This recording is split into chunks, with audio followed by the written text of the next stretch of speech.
Hi friends, welcome to mini சமையல். இன்றைக்கி நம்ம சேனலில் சூப்பரான ஒரு சாம்பார் ரெசிபி தான் பார்க்க போகிறோம். வீடே மணக்க மணக்க சூப்பரான ஒரு சாம்பார் வச்சா எவ்வளோ சாதம் வச்சாலும் சரி சாப்பிட்டுக்கிட்டே இருக்கலாம். இதில் கொஞ்சம் நெய் சேர்த்து முருங்கைக்காய் சாம்பார் அசத்தலான டேஸ்ட்டில் எப்படி வைக்கலான்னு பார்க்கலாமா?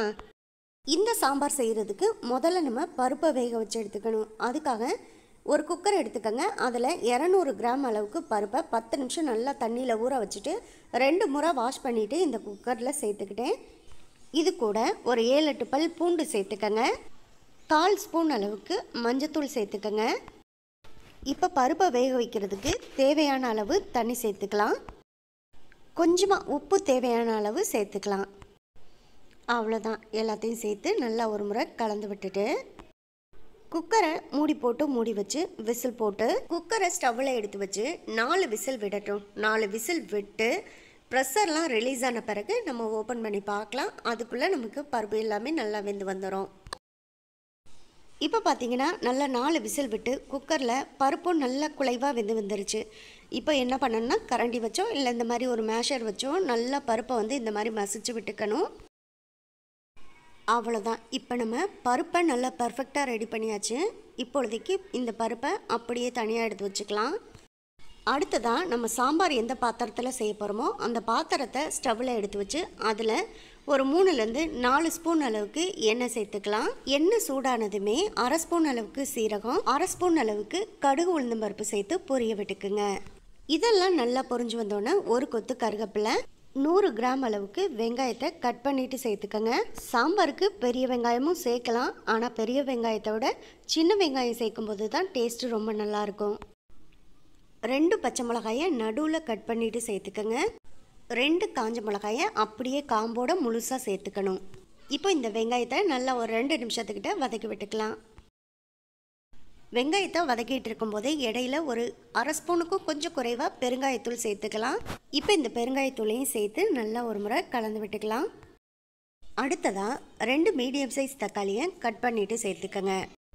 கூடவே கொஞ்சம் கல் உப்பு சேர்த்துக்கலாம். அப்போது வெங்காயம் தக்காளி ரெண்டுமே நமக்கு சட்டுன்னு நல்லா வதங்கி வந்துடும். தக்காளி வதங்கி வரட்டும். அது வரைக்கும் நம்ம இந்த பாத்திரத்தை மூடி போட்டு க்ளோஸ் பண்ணி வைக்கலாம். இப்போ ஒரு 2 நிமிஷம் ஆச்சு. நம்ம மூடியை ஓப்பன் பண்ணி பார்க்கலாம். பாருங்கள், இப்போ தக்காளி நல்லா நமக்கு வதங்கி வந்துருச்சு.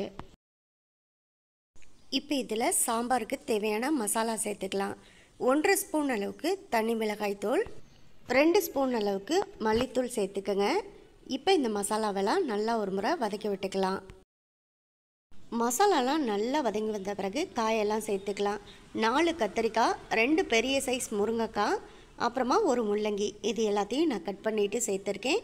இப்போ இந்த மசாலா கூட காய் எல்லாத்தையும் நல்லா ஒரு முறை கரண்டி போட்டு கலந்து விட்டுக்கலாம். இந்த மசாலாலாம் நல்லா காயில் சார்ந்து வெந்து வரட்டும். அது வரைக்கும் ஒரு 2 நிமிஷம் மூடி போட்டு மூடி வைக்கலாம். இப்போ பார்த்தீங்கன்னா காயில் மசாலா எல்லாமே நல்லா சார்ந்து வந்துருச்சு. திரும்பவும் நம்ம கரண்டி போட்டு நல்லா ஒரு முறை கலந்து விட்டுக்கலாம். இப்போ இதில் நம்ம ஃபஸ்ட்டே வேக வச்சு மசிச்சு எடுத்து வச்சுருக்க பருப்பை நம்ம அப்படியே சேர்த்துக்கலாம். பருப்பை வேக வச்சு மசிச்சு விட்டு அந்த குக்கரில் 1 டம்ளர் அளவுக்கு தண்ணி சேர்த்து அலம்பிட்டு அந்த தண்ணியையும் சேர்த்துக்குங்க. இப்போ பருப்பு சேர்த்ததுக்கப்புறமா நல்லா ஒரு முறை கரண்டி போட்டு கலந்து விட்டுக்கலாம். இந்த சமயத்தில் ஒரு சின்ன எலுமிச்சம்பழ அளவுக்கு புளி எடுத்துக்கோங்க. அந்த புளியை 1 டம்ளர் அளவுக்கு தண்ணி சேர்த்து நல்லா ஊற வச்சு அதுக்கப்புறமா அந்த புளியை கரைச்சிட்டு இந்த புளிக்கரைசலை இதில் சேர்த்துக்கலாம். புளிக்கரைசல் சேர்த்ததுக்கப்புறமா திரும்பவும் கரண்டி போட்டு நல்லா ஒரு முறை சாம்பாரை கலந்து விட்டுக்கங்க. இப்போ இந்த சாம்பார் நல்லா கொதிச்சு வரட்டும். அது வரைக்கும் நம்ம ஒரு மூடி போட்டு மூடி வச்சு வெயிட் பண்ணலாம். இப்போ அடுத்த ஒரு 3-4 நிமிஷத்துலேயே பார்த்தீங்கன்னா நமக்கு சாம்பார் நல்லா கொதி வந்துடுச்சு. இப்போ நம்ம மூடியை ஓப்பன் பண்ணிவிட்டு கரண்டி போட்டு நல்லா ஒரு முறை கலந்து விட்டுக்கலாம். அடுத்த ஒரு 4-5 நிமிஷத்துக்கு ஸ்டவ்வை மீடியம் ஃப்ளேமில் வச்சு நம்ம சாம்பாரை நல்லா கொதிக்க விட்டுக்கணும். இப்போ ஒரு 5 நிமிஷம் ஆச்சு. நல்லா சாம்பார் நமக்கு கொதிச்சிருச்சு. கடைசியாக இதில் 1 ஸ்பூன் அளவுக்கு நெய் சேர்த்துக்கங்க. நெய் சேர்த்து சாம்பாரில் நல்லா கரண்டி போட்டு கலந்து விடும்போது வீடே மணக்க மணக்க சாம்பாரோட வாசனையாக தான் இருக்கும். உப்பு ஏற்கனவே பருப்பு வேக வைக்கும் போதும் சரி தக்காளி வதக்கும் போதும் சேர்த்துருக்கோம். ஒருவேளை உப்பு பத்தலைன்னா இந்த சமயத்தில் சேர்த்து கலந்து விட்டுக்கங்க. கடைசியாக கொத்தமல்லி தலையை கொஞ்சம் கட் பண்ணிவிட்டு சேர்த்துக்கோங்க. இதை இப்போ சாம்பாரோடு சேர்த்து நல்லா கரண்டி போட்டு ஒரு முறை கலந்து விட்டுட்டு சாதத்தோடு சேர்த்து இந்த சாம்பாரையும் பரிமாறுங்க.